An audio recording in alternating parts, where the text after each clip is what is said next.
Hey, welcome to Tabletop Skirmish Games. I'm Lee, and in this video we'll be taking some ice cream sticks, some foil and sprues, and turning them into a treasure chest objective marker for Warhammer.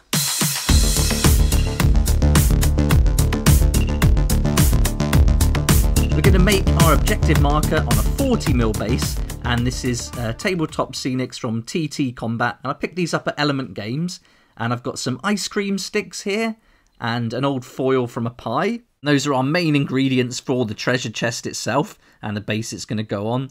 And then I'm going to glue it together with some Gorilla super glue. This is great. And I've also got some Gorilla wood glue. You could use this as an alternative, but it's obviously going to dry a lot slower. And then I've got some Fix and Grout filler. This is going to bulk up and give some earth to our base. And then I've got an assortment of stones here, all different size, like gravel I got from the lane. I've got some Coarse Flocking. And then I've got some different grades of flocking. I've got a medium grade here, and then a finer grade. And then I've also got some of this budgie sand, which I got from a pet shop, which is perfect, a really fine sand.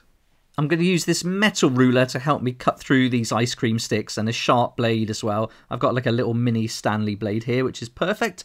And then finally, some old sprues, and that's all we need to make this treasure chest objective marker. And the first step is to cut these little circles off the sprues, and these are going to be for our gold coins. And they've got a tendency to ping around, so I kind of twist as I cut it and go quite slow. That keeps it flat, also stops it flying around your house too. And there we go, we're going to get lots of these little round coins.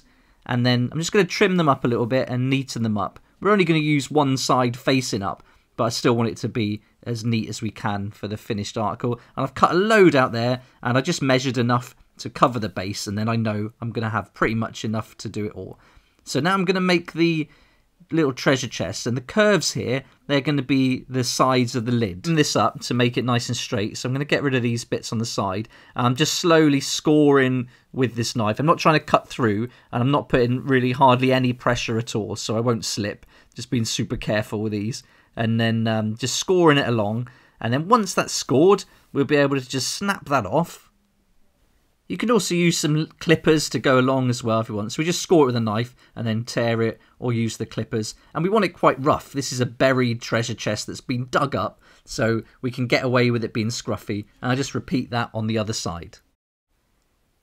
Now I'm just going to cut off little bits to use for the sides of the lid. Again, just scoring with that knife, not trying to cut through, and then using my clippers. And then I use that as a template to cut the other end, and then just offering up that piece of wood to make sure I've got the same width going on, which we definitely will have. And then I'm going to start looking at how wide I want it. So I'm going to cut the longest pieces now, and again just scoring. Then I'll use my clippers to cut it, and I'll use this piece as a template, and I'll trim up 3 pieces like this all together. There we go, now I've got the ends of the side, and now we want to cut some little thinner planks to go along the top. So I'm just going to trim this up into 3 pieces, and again, just cut them off with the clippers. And then this is going to give us the little boards that are going to go around the arch of the treasure chest. There we go, so that's all the pieces we're going to need now to assemble it. But I did make a little mistake. I made the sides of the lid and the sides of the chest in one piece, so I'm just trimming it all down, and I want these to be a little bit thinner on the sides too. I don't want it to be so like high, so I'm just thinning this down, making sure they're nice and even, and then I'm just going to trim off the sides as well here. So I just want to make sure I get that right, so I'm going to just score along with my knife, and then make sure I've got 2 pieces, one for the side of the lid and one for the side of the chest itself. So again, I'm just scoring, really gentle. I'm not putting any pressure on the knife hardly. So if I slip, I'm not going to cut myself. And then just trimming that off with the clippers. So there we go. We've got the lid components and we've got the base components. And now I'm just going to trim them up with the clippers, get rid of all these little excess bits that are sticking out. But I also want to give it little dings and dents and a little bit of damage, as if it's been buried for a long time with rocks piled on it. Maybe the spade has hit it while they were digging it up, that kind of thing. So just trim it up like this. Now it's time to glue it together. So I've got the Gorilla super glue, and I'm just going to run a little bead of glue along the edge here, and then I'll stick the side panel to that. And this is really fiddly. Ideally, if you've got some little tweezers or something, you'll have a better time at sticking this together than I did. But I'm just going to pop that on like that, and then standing it up, I'm just going to get it lined up, and then once I've got it in place, you can see it's real fiddly, But once I get it in place, I leave it, and then, you know, it doesn't take long, 30 seconds, that's pretty much set. And then I'm going to put a little bit of glue on the other side panel. So I'm just a little bead of glue, and I'm going to stick that in, and then again, just leave it like that to set. And then we'll add the long panel to the side, bit of glue on each end, and then we'll stick that on too. That's the base done. So now I'm doing the lids. I'm taking one of those thinner pieces, a little bit of glue, and you can see my fingers are sticking to it. So it's really fiddly, this, but it's worth the effort. And then I'm just putting that little bit of the side of the lid on first, and I'm just using the bottle to make sure that that dries and sets straight. And then I'll do the other side, and again, it's like 30 seconds in between each stage, waiting for it to dry. So you've got to be patient with this kind of process. And then once that's set, we can start adding all those other like thinner planks. And I start with the middle one first, and then work my way out, going either side. And then I know it's going to be symmetrical. It's going to look nice and neat. So a little blob of glue on each end there, and then I'll pick up one of those little planks, pop that in place, and then that'll fix on nicely. And we want this looking scruffy. You know, we want it to be a really old chest. So all these little gaps we can get away with. If we wanted something more pristine and neat, then we'd certainly have to approach this totally different. But lucky for us, we want it buried under the earth. So I'll continue now, putting the little slats on. I just propped it up on its side against the base just to help me there. Another pair of hands, and then putting the final little plank on. And then that's going to give us a nice lid that looks like you would find on a treasure chest.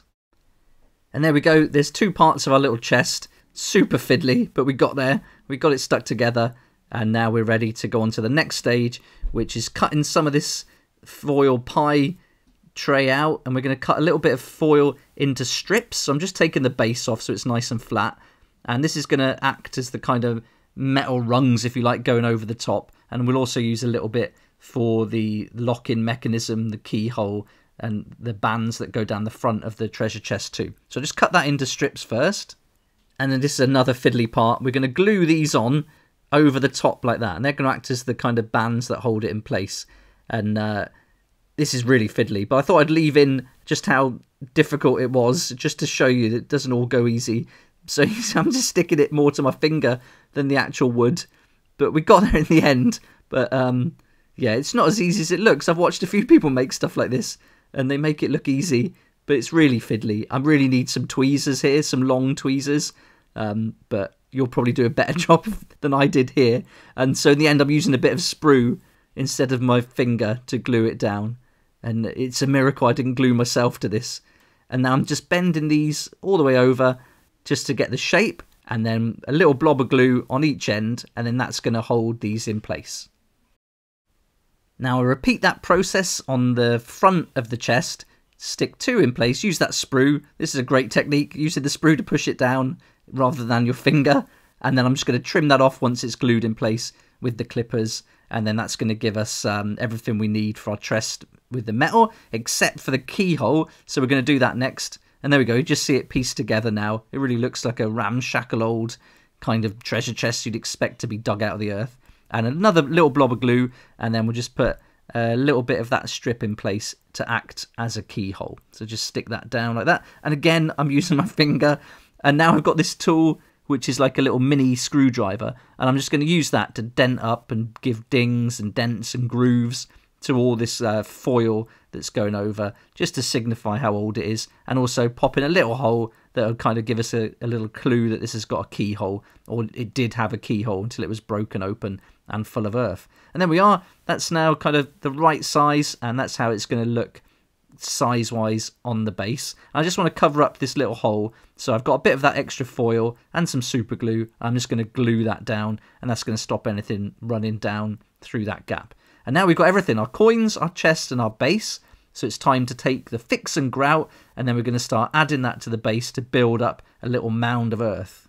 And this is the sort of thing you'd fix tiles to the wall with, but you could use any kind of like filler, or you could even use clay, anything just to get this to go up a little bit higher. You could even put a bit of cork underneath, and then some of this over the top, so that would work fine. Basically anything that's going to set hard and dry, that's going to do the job. There you are, you can see I've got it kind of at a peak in the middle, and I'm just going to pop the chest in, but I want it at a slight angle, because I want the coins to come spilling out a little bit.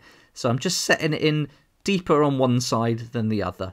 and then that's going to give us an idea that it's just been dug out of the earth. And there's going to be some big rocks in that earth, so I can get some of that gravel, and I'm putting a few chunky bits of gravel in there, dotting it around where I think it looks good, and also where I'm going to pile the coins up over on the left side, and just pushing those into that grout.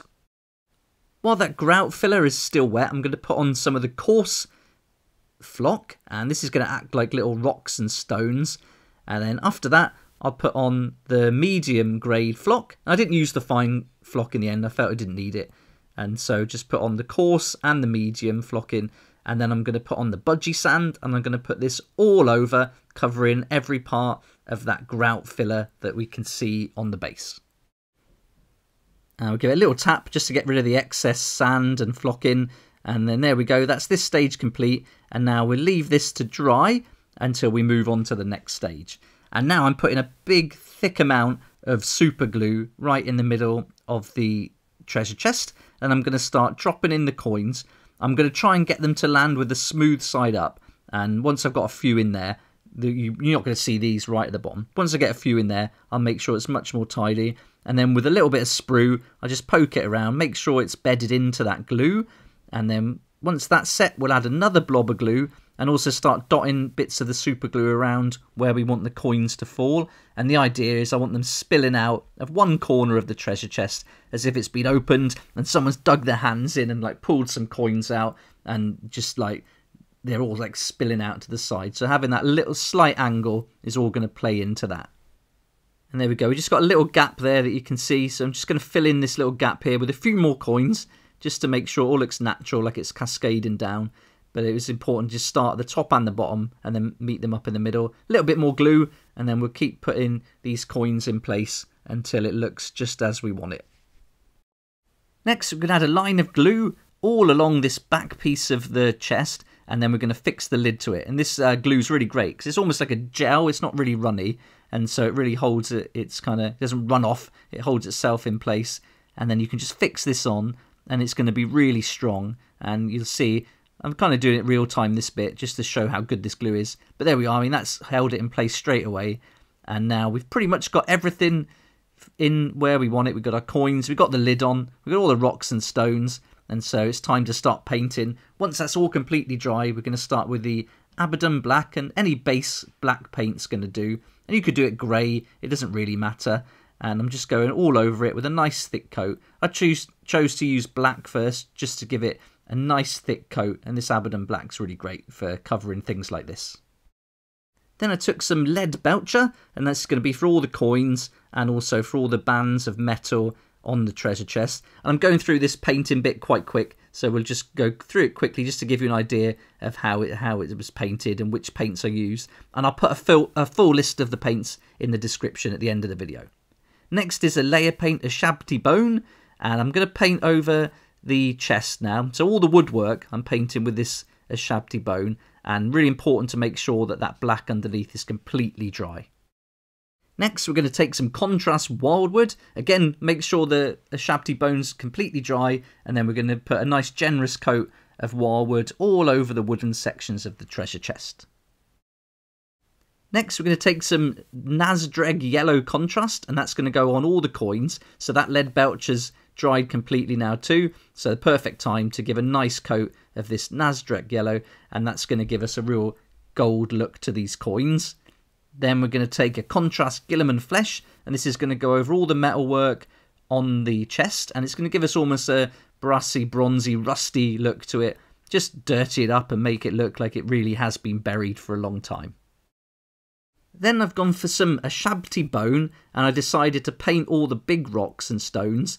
And so you could at this stage go over all the rocks, the earth, all the stones with a grey, or even with this Ushabti Bone, and then just go over it with a contrast paint in one colour. But I've chose to just experiment here. So I'm going to take some contrast BASILICANUM grey, and I'm going to go over all the big rocks that I've just painted and that Ushabti Bone has dried. And so I'm going to paint all those with a nice thick coat of BASILICANUM grey. And then in between them, I'm going to use a technical paint later on to show you a different effect.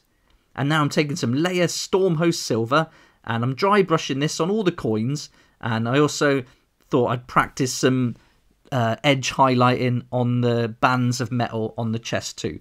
But the main reason for this is to dry brush these coins and give them a nice highlight. So here I'm taking some AGRELLAN Badlands. I thought this would be good to experiment. You really don't need to do this, but I thought it'd just be nice to try it out on this. And that's what it looks like. It's almost a mix of like glue, sand and paint. And it's like a little thick paste. So I'm going to put this on in and amongst the stones and chest and coins as if it's been dug out of the earth. And now I'm going to take some Rakarth flesh and I'm just going to dry brush all the wood of the chest. So it really needed to have a little highlight. So this is going to kind of give a little highlight to this wood and also age it a little bit. Then I realised there's no skulls and we've got to have skulls. So I glued a skull on, took some Pallid witch flesh layer paint, gave that a nice coat of that then, and then let that paint dry. And we have to have skulls on a Warhammer objective marker. And then once that's dried, I took some contrast skeleton horde, gave it a nice thick coat all over that skull, making sure lots of paint went into the recesses, especially the eye sockets and the teeth. Okay, and now we're going to take some Agrax Earthshade, and I've just used this to dot around that earth. Again, wait for it to dry. So there's lots of waiting for things to dry on this build, lots of stages to work through. So it's good to have other projects going on alongside this as you make it. But I'm just dotting this in just to break up that kind of smooth colour. And now I'm going to take a little bit of blue tack, pop that on a thick brush, stick the base onto it, and then this is going to act like a little turntable for the final step, which is to take some Abbaddon black, and we're going to paint the rim of the base with a nice black, and that's going to finish this off really well. And there we go, there's our finished objective marker, ready for a battle with Warhammer, perfect for Warcry, but any game system that uses objective markers, I'm sure this will fit in with that too. I'm really happy how this turned out, and for a nice cream stick, some foil and some sprues, some other bits and pieces, we've got ourselves a little objective marker just to make gameplay that little bit more fun. As well as being fun to have for the game, I think this is a great way to practice doing your bases and trying out some new techniques ready for basing miniatures. I'll put links to everything we use in the video in the description below, and a lot of this you're going to have lying around the house, but for the paints, I'll put links to Element Games, and there'll be affiliate links where you can save up to 20%, and for every sale made through an affiliate link, I get a small commission, and that's going to help me develop the channel and do loads more content like this. So thanks so much for that support, and if you'd like to support the channel in a different way, then please check out my Patreon page. It's a great place where we hang out on Discord, talk about the hobby, we talk about Warcry, Underworld, Cursed City, any other games you're interested in, and I'll put a link for that in the description below, and it'd be awesome to see you there. And thanks so much to everyone who's joined the Patreon already. It's been great fun so far. I hope you liked the video and this gave you an idea of how to make an objective marker for your game. Thanks so much for watching. Please like if you like it, subscribe for more videos like this, and don't forget to hit the notification bell to join me next time on Tabletop Skirmish Games.